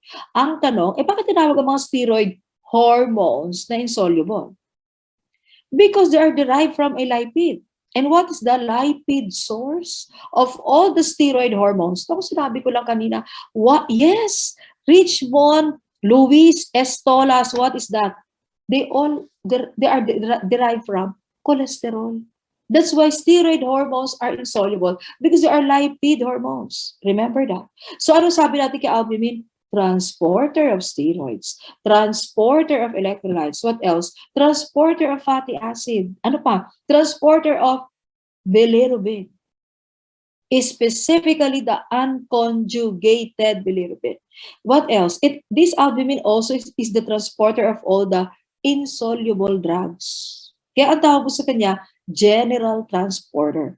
What else? Isa pang tatandaan nating description ni albumin, this is a negative APR. Take note, negative APR or negative acute phase reactant. Guys, acute phase reactants are actually what? Most are what? Proteins. APRs are actually proteins. And when you say APRs, ano nangyari sa mga acute phase reactants? Acute phase reactants are active proteins. And what is the reaction of proteins in acute phases? What is the reaction of proteins during acute phases? Excellent, Inyon Mayan. What is the answer of Inyon Mayan? Increase. The concentration of APR proteins, during acute phases, during inflammation, is what? Increase. Mga bagay si Alvin, may tinamag po nating negative APR because during acute phases, such as inflammation, infection, injury, trauma, necrosis, what is the concentration of albumin? Decrease. That's why it is negative APR. And always remember that there are two situations where you can see very evident hypoalbuminemia. What are those two cases? Cirrhosis and nephrosis. Remember, in cirrhosis and nephrosis, there is hypoalbuminemia. Tandaan mo sa licensure exam, lalo na pag pumasok ka sa Doctor of Medicine, pinadi-differentiate yan. How will you explain the hypoalbuminemia in nephrosis and in cirrhosis? In cirrhosis, the hypoalbuminemia is gradual, dahan-dahan. In nephrosis, there is abrupt hypoalbuminemia. Why abrupt? Kasi yung protein lumalabas sa urine. There is urinary loss of protein, continuous urinary loss of protein. Kung si pasyente po, 10 times umihi sa isang araw, tapos meron siyang nephrosis, di 10 times din lumabas yung protein mo sa urine. That's why there is abrupt hypoalbuminemia versus the gradual hypoalbuminemia in cirrhosis. Nevertheless, anong tawag pa rin kay albumin? Negative APR. What are the globulins? Let's start with AAT. Oh my God, this is a very important globulin that was realized during pandemic. Kaya I'm sure yung mga former students ko, anong sabi nila? Kaya pala si ma'am, lagi nilang yung sa amin kinukulit yan, yung AAT na yan. Ay, syempre, lalo na ngayong pandemic. Alpha-1 antitrypsin, always remember, is a major globulin. In fact, this is the most abundant protein in the alpha-1 globulin band group during electrophoresis. The most abundant protein in the alpha-1 globulin band group during electrophoresis. This is 90% of the total protein in the alpha-1 globulin band. Take note, 90% niyan, AAT. So ang lagi natin tatandaan, ma'am, ibig mong sabihin pag may AAT deficiency, the alpha-1 globulin band during electrophoresis almost flat? Correct. Because 90% of that is AAT. This is a major protease inhibitor. Naku, pag narinig mo yung protease, maaalala mo, COVID-19, SARS-CoV-2, correct. Because remember, yung mga severe COVID-19 cases, there is increased protease. Diba? Napakataas ng protease nila sa tissues. So ang tanong, what is the role of AAT? Major protease inhibitor. Protease is an enzyme that unfortunately responsible for the destruction of tissues. So it is an inhibitor of protease. And remember that this alpha-1 antitrypsin measurement is so important in the confirmation of pulmonary emphysema and juvenile hepatic cirrhosis. O pulmonary emphysema ang sinabi ko, guys, and juvenile hepatic cirrhosis. Guys, I'm always saying this, as a former head of the Master of Science and Medical Technology program, alam ko na-realize na nila yan. Kaya pala si ma'am, parati niya sa amin pinapa-explain what is the importance of AAT in maintaining the structure of the pulmonary or the lungs. Because if you have less AAT and your lungs will be exposed to proteases, that will cause the loss of the respiratory system. Because remember, one of the targets of the proteases is actually the lungs. So ano nangyari sa mga patient po natin, unfortunately, with severe COVID-19? there was rise of proteases. Take note. Kaya ano ang isa sa mga pinag-aaralan ngayon? What is the correlation of AAT concentration and severe COVID-19 case? Is it true that those patients with severe COVID-19, they have deficiency of AAT or insufficiency of AAT? Because nagtataka sila. Bakit yung kamag-anak ko magkasama lang kami sa bahay? Bakit siya severe COVID-19? Ay ako naman, hindi naman. Pareho naman kami na-expose. We are even living in the same room. Why is it that my family member was severe and I was only what? Mild. One question of Ma'am Rodriguez. Let us consider also the AAT. Because there are individuals, unfortunately, with AAT deficiency.